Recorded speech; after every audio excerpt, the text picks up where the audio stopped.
பாரு, நீ போய் போலீஸ்ல ஒண்ணும் கம்ப்ளைண்ட் பண்ண வேண்டாம். ஏற்கனவே கம்ப்ளைண்ட் பண்ணி பட்டப்பாடு போறாதா? இனிமே போய் கம்ப்ளைண்ட் பண்ண வீட்டுல இருக்கிற பொம்பளை பசங்க தான் போய் போலீஸ் ஸ்டேஷன் நிக்கணும் சொல்லிட்டேன். நீ என்ன பண்ண சொல்றேன்? டேய் சுப்புடு, இந்த ஒத்த பாலத்துல இருக்கானே அத்தை புள்ள வெங்கடி, அவனுக்கு ஒரு தந்திய குடுறா. ஐயோ, திருட்டு பயனாச்சு. போன வாட்டி வந்த போதே என் சீக்கோ, வாட்சி, பேனை, கல்லாப்பட்டி இருந்த காசு எல்லாத்தையும் திருடிட்டு போயிட்டான். நம்ம இப்ப இருக்கிற நிலைமையில அவனுக்கு சாப்பாடு போடவே முடியாதுக்க. ஏண்டா அத பார்த்தா முடியுமாடா? அந்த கடி பசங்களை வெளியில அனுப்புறது யாரு? உன்னால என்னால முடியுமா? அந்த வெங்கடி இடுப்புல இருக்கிற கத்திய பார்த்தா அந்த பசங்க வெட வெட வெட வெட நடுங்க மாட்டானுங்க. அது வேணுமாக்கா? வேணும்டா, நான் சொல்றத நீ கேளு. முதல்ல அவளுக்கு தந்திய கொடு. பொம்பளை பசங்களை கலாட்டா பண்றாங்க, கலாட்டா. கொடுத்து தொலைக்கிறேன். சாமி சாமி சாமி, என்னடா சாமி? வீட்டுல வெங்கடி வந்த சாமியோட படிச்சு எல்லாம் மறந்து. ஐயோ, வந்துட்டான். சூரிய அவளை வச்சுட்டான வந்தத. அவன் கண்ணு கண்ணா லத்திர தண்ணி. கோவிந்தா. ஐயோ கோவிந்தனால சாமி, வெங்கடி. அதுதான்டா. என்னடி லவ் பண்றீங்க? உனக்கு அவ்வளவு திமிரா? அந்த அயோக்கிய ராஸ்கல் சொல்லடி, அவனை நான் கொன்னிடுவேன், கிழிச்சிடுவேன். அங்க போ அனந்து, கலரி எல்லாம் படிச்சுவேன். இப்படி விரல காமிச்சா இந்த நுனியிலே அளந்திருத்துடுவேன். இந்த கத்தியால அந்த விரலை வெட்டிடுவேன். கலரியானாலும் சரி, பெரிய கொம்பனானாலும் சரி, இந்த வெங்கடி கிட்ட ஒண்ணுமே நடக்காது. அண்ணா, எங்கிட்ட ஒரு வார்த்தை சொல்லக்கூடாதா? அண்ணா கவலைப்பட வேண்டாம். இன்னைக்கு நைட்டு 12 மணிக்குள்ள அவங்களை க்ளோஸ் பண்ணிடுவேன். இப்ப டைம் என்ன? உங்களுக்கு வந்தது வெங்கடி. இதுக்கு முன்னால திருடிட்டு போன சீக்கோ வாட்சாச்சு. இந்த தண்ணி சாப்பிட்டாச்சா? அது ஒண்ணும் எனக்கு தேவையில்லை. எனக்கு டைம் தான் முக்கியம். ஆமா, நான் டைம் பார்த்து எல்லாமே பண்ணிடுவேன். எங்கட அந்த ராஸ்கல் இறங்கி வாழ, தைரியம் இருந்து இறங்கி வாழ. ஒரு கிளாஸ் பால்.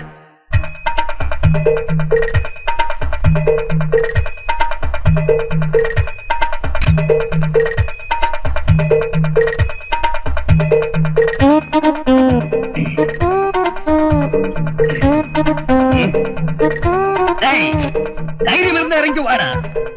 என் அண்ணா குழந்தைகளை காதலிக்க உனக்கு என்ன யோகியம் இருக்கிறோம்? வாடா. ஏண்டா இங்க குடிக்கிறதும் போடுறேன்? அவங்க எல்லாம் மேலே இருக்கு, அங்க போ.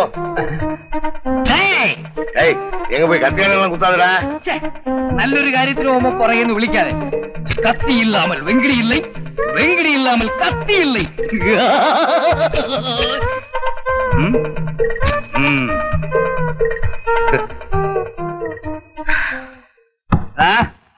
വാതിൽ തുറക്ക. വെങ്കടിയാ പറയുന്നത്. തുറക്കാൻ തുറക്കണ മര്യാദക്ക് തുറക്കാനാണ് പറഞ്ഞത്. ചവിട്ടി പൊളിക്ക. എന്നെ കൊണ്ട് തുറപ്പിക്കാവോന്ന് ഞാനും നോക്കട്ടെ. അയ്യോ അമ്മ,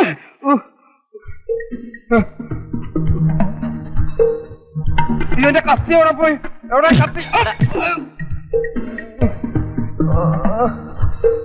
അയ്യോ അതെ, മൂക്കിന് ചോര.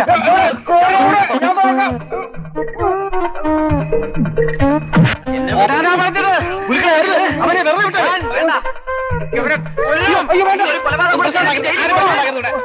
ഒരു പ്രശ്നമില്ല.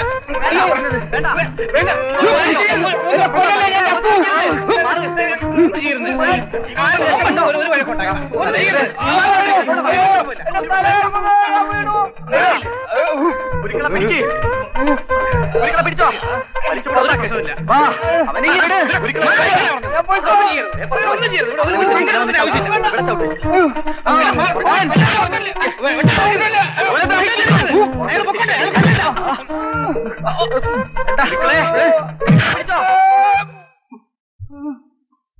ആട്ടിൻകുട്ടിയോട് ഏറ്റുമുട്ടാൻ ആനയല്ല, ആനയോട് ഏറ്റുമുട്ടാൻ ആട്ടിൻകുട്ടിയല്ല കൊണ്ടുവരേണ്ടത്. കൊഞ്ചം തണ്ണി കുടിക്ക. തണ്ണി വേണം. ഞാൻ കൊഞ്ചം തണ്ണി സാപ്പിട്ടേ. അതിനാലാ താൻ ഞാൻ വീണ്ടും വരുവേ. വെങ്കടി പോയിടേ. അവന് വല്ല അരിഷ്ടം വാങ്ങിച്ചോട്. எப்படி வீங்கி இருக்கு? சும்மா சொல்லக்கூடாது, நல்லாவே உதைச்சிருக்கானுங்க. டேய் வெங்கிட்டே, அந்த தடி பசங்க கிட்ட இப்படி உத வாங்கிட்டு வந்து நிக்கிறியேடா. உன் கையில கத்தி இருந்துட்டும் பாத்துட்டு சும்மாவா இருந்தே. அக்கா, என் கத்தி கையில இருந்து தழுவி தாழ விழுந்துட்டு இல்லன்னா அந்த அயோக்கிய பசங்களை பீஸா கட் பண்ணி டிவிஎஸ் பார்சல்ல புக் பண்ணி அனுப்பியிருப்பேன். ஏய், உன்னுடைய விரட்டெல்லாம் இங்க நடக்காது, அதெல்லாம் அங்க ஒத்த பாலத்துல. இதோ பாருண்ணா, எனக்கு உயிர் இருந்த அந்த பசங்களை நான் சும்மா விட மாட்டேன். அவனை அடிக்கிறதுக்கு என்கிட்ட சரியான ஒரு ஆள் இருக்கு. யாரா அவன்? கராட்டே, ஜூடோ, கும்பு, குஸ்தி, களரி எல்லாமே தெரிஞ்சவன். சீங்கண்ணி ராமு.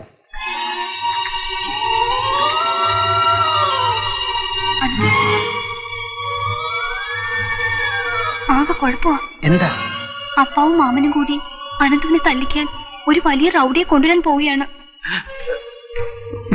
3-4 പേരെ കൊന്നിട്ടുള്ള ആളാണത്രേ. അനന്തു ഇന്ന് തന്നെ ഇവിടുന്ന് പൊയ്ക്കോളൂ. കുറച്ചു ദിവസം കഴിഞ്ഞു വന്നാ മതി. സാവിത്രിയോട് ഇതാരാ പറഞ്ഞത്? അപ്പാവും മാമനും കൂടി പറയുന്നത് ഞാൻ കേട്ടതാ. അനന്തു കുളിക്കാനൊന്നും നിൽക്കണ്ട, ഇപ്പൊ തന്നെ പൊയ്ക്കോളൂ. എണ്ണ തെറ്റ് തുടങ്ങിയതല്ലേ ഉള്ളൂ, അത് തുടച്ചു കളഞ്ഞ. തച്ചോളി ഉദയനന്റെ തറവാട്ടിൽ പിറന്ന അനന്തൻ ഒരു ഭീരുവിനെ പോലെ ഒളിച്ചോടാനൊന്നും തീരുമാനിച്ചിട്ടില്ല.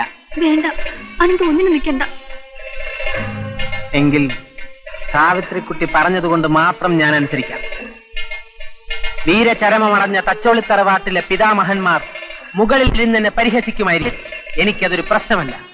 ഉമ്മിണിത്തങ്കയെയും ഉണ്ണിയാർച്ചയെയും സാവിത്രിക്കുട്ടിയെയും പോലുള്ള വീരാംഗനകളുടെ മനസ്സ് വേദനിപ്പിക്കാൻ ഈ അനന്തന് കഴിയില്ല.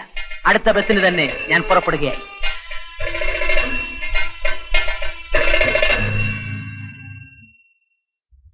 ചീങ്കണ്ണി രാമു? അതെ, 2-3 പേരെ കൊന്നിട്ടുള്ള വലിയ റൗഡിയാണ്. സാമിയും വെങ്കിടിയും കൂടി അയാളെ കൂട്ടിക്കൊണ്ടുവരാൻ പോയിരിക്കുക. നീ ഒന്ന് ചുമ്മാ ഇരിക്കും. ചീങ്കണ്ണി മുതലേ അതൊക്കെ നമ്മളെ വരട്ടാൻ വേണ്ടി ഇറക്കുന്ന ഓരോ നമ്പരാ. ഏയ്, ഇതങ്ങനെയല്ല. അപ്പുണ്ണി മാഷ് ഇപ്പൊ എന്നോട് പറഞ്ഞു, നിങ്ങൾക്കാർക്കും ഒരു കുഴപ്പമില്ല, ആ കളരിക്കാരനെ മാത്രം തട്ടിയാ മതി എന്നാ പറഞ്ഞിരിക്കണേ. കൊണ്ടുവരട്ടെ. ചീങ്കണ്ണി വരുമ്പോ അനന്തനോട് ഇല്ലായിരുന്ന പോരെ?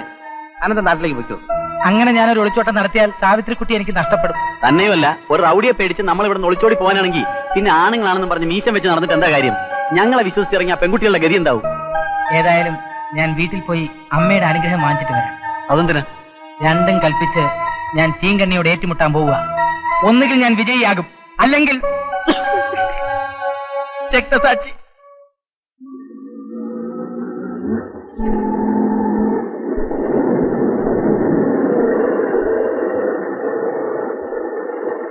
അമ്മേ, ദേ ഏട്ടൻ വന്നു. എന്താ ഏട്ടാ വൈകിയത്? ഏട്ടനെ കാണാഞ്ഞ് അമ്മ വിഷമിച്ചിരിക്കുകയായിരുന്നു. ഇവിടെ ഒരു കത്തെങ്കിലും അയക്കാൻ ഞാൻ എന്താ? ഒട്ടും റെസ്റ്റ് ഇല്ലായിരുന്നു, ഡേ നൈറ്റ് വർക്കാ. അതെന്ത് ചൊല്ലി ഒരു കത്തെഴുതാൻ പോലും നേരം കിട്ടാത്ത? അതൊന്നും നിങ്ങൾക്ക് മനസ്സിലാവില്ല. അമ്മയ്ക്ക് എങ്ങനെയുണ്ട്? അല്പം കുറവുണ്ട്. അനന്തേട്ടനെ കുറിച്ച് എന്തെങ്കിലും വിവരമുണ്ടോ? ഒരാഴ്ചയായിട്ട് ഇവിടെ ഉണ്ട്. ഇന്നലെ പോയതാ, ഇതുവരെ വന്നില്ല. അമ്മേ, അമ്മേ,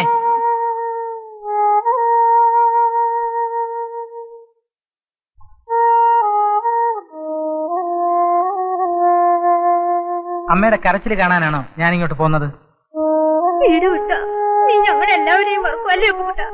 മറന്നിട്ടൊന്നുമല്ല അമ്മേ, കുറച്ച് ജോലി തിരക്കുണ്ടായിരുന്നു. എന്താ നിന്റെ ജോലി? ഒരു സ്വാമിയുടെ കടയിൽ കണക്കെഴുത്താ. ആ സ്വാമിയുടെ കഷ്ടകാലം. അതെന്താ? കണക്കിന് 0 മാർക്ക് വാങ്ങിച്ച ആളാ. സ്വാമിയുടെ കണക്കും അത്രേ കാണൂ. മതി മതി, നിർത്ത. അനന്തേട്ടൻ വന്നപ്പോ രൂപ വല്ലതും കൊണ്ടുവന്നു അമ്മേ? പിന്നെ ആ രൂപ കൊണ്ട് 1 കിലോ സ്വർണം വാങ്ങി വെച്ചിട്ടുണ്ട്, പെൺപിള്ളേരുടെ കല്യാണം നടത്താൻ. ഡോക്ടർ ഒരു ടോണിക്കിന് എഴുതി തന്നിട്ട് ഇതുവരെ വാങ്ങിയില്ല. ചേട്ടന്റെ കയ്യിൽ രൂപ വല്ലതും ഉണ്ടോ? പെട്ടെന്ന് പോകുന്നതുകൊണ്ട് സ്വാമിയുടെ കയ്യിൽ നിന്ന് കാശൊന്നും വാങ്ങാൻ പറ്റില്ല. പിന്നെ എനിക്ക് അനന്തേട്ടനെ കാണേണ്ട അത്യാവശ്യ കാര്യം ഉണ്ടായിരുന്നു. നീ എവിടെ പോയാ തപ്പുന്നത്? എനിക്കാണെങ്കിൽ ഉടനെ മടങ്ങിപ്പോവുകയും വേണം. നീ ആ പരമുവിന്റെ കടയിൽ ചെന്ന് അന്വേഷിച്ചാൽ അറിയാൻ പറ്റും അവൻ എങ്ങോട്ടാ പോയിരിക്കുന്നതെന്ന്.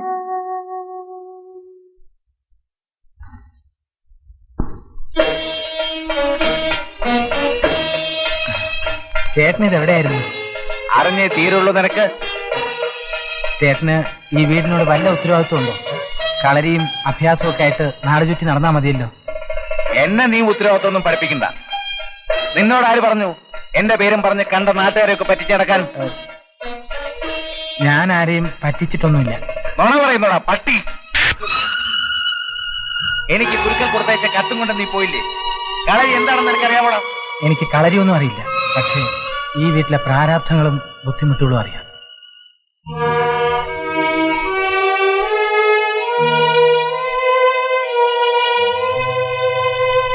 കളരി അഭ്യാസം എന്നൊക്കെ പറഞ്ഞു നടന്നാൽ വയറ് നിറയില്ല ചേട്ടാ. പാചകത്തിന് നീ പണ്ടും മോശമൊന്നുമല്ല. ആൾമാറാട്ടം നടത്തിയിട്ട് നിന്ന് ന്യായം പറയുന്നു. പൊയ്ക്കോണം എന്റെ മുമ്പിൽ നിന്ന്. അത് ചേട്ടാ, ചേട്ടനോട് എനിക്കൊരു അത്യാവശ്യ കാര്യം പറയാനുണ്ടായിരുന്നു. ഞാനൊരു പ്രശ്നത്തിൽ കുടുങ്ങിയിരിക്കുക. നീയൊക്കെ പ്രശ്നത്തിൽ കുടുങ്ങാതിരുന്നാലേ അത്ഭുതമുള്ളൂ. അതല്ല ചേട്ടാ, എന്റെ ജീവൻ പോലും അപകടത്തിലാണ്. ചേട്ടന് മാത്രമേ എന്നെ രക്ഷിക്കാൻ പറ്റൂ. നോക്ക്, നിന്നെ രക്ഷിക്കാനും ഞാനില്ല, ശിക്ഷിക്കാനും ഞാനില്ല.